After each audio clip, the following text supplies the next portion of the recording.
Hey, I'm Sapphire. Want to hear something scary?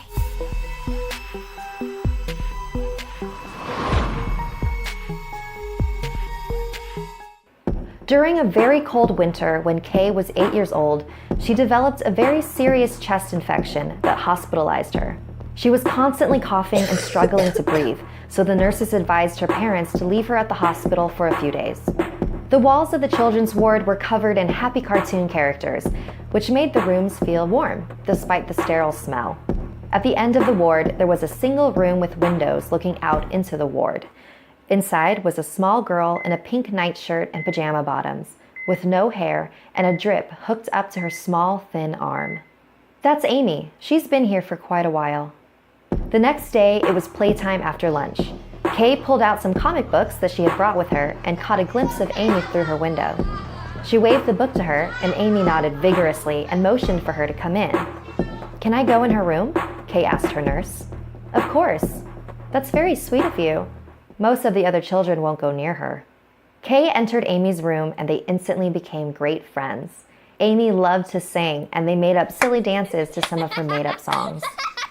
The day flew by, and it was time for lights out. "We're going to have even more fun tomorrow," Kay told Amy before heading back to her bed. Later that night, Kay was awoken by a small hand shaking her shoulder gently.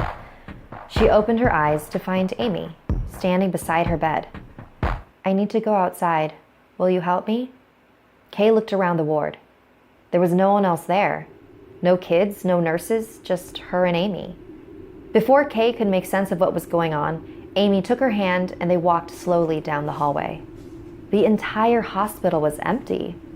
Where was everybody? The clocks along the walls seemed to be ticking much slower than usual. "What are we doing?" "Too scared to go on my own. I can't go alone. You were nice to me."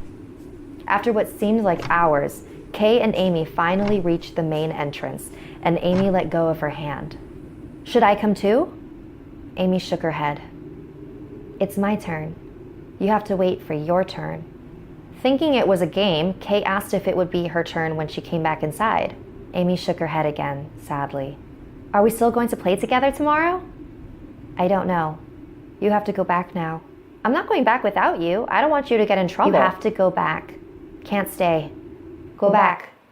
For a brief moment, Kay turned around to look towards the corridor they came from. It looked so much darker than before. She turned back towards the entrance, but Amy was nowhere to be seen. Realizing she had no other choice, Kay made her way back to her bed. She noticed that all the clocks seemed to be stuck at 3:35 a.m. As she climbed back into her bed, Kay glanced over at Amy's empty room. What was she going to tell the doctors, the nurses, her family?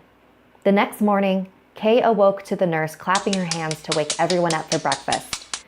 Kay looked over at Amy's room. The curtains had been drawn. As Kay ate her breakfast, Amy's parents came rushing in and she overheard the nurses speaking to them. "What time did we lose her?" 3:36 a.m.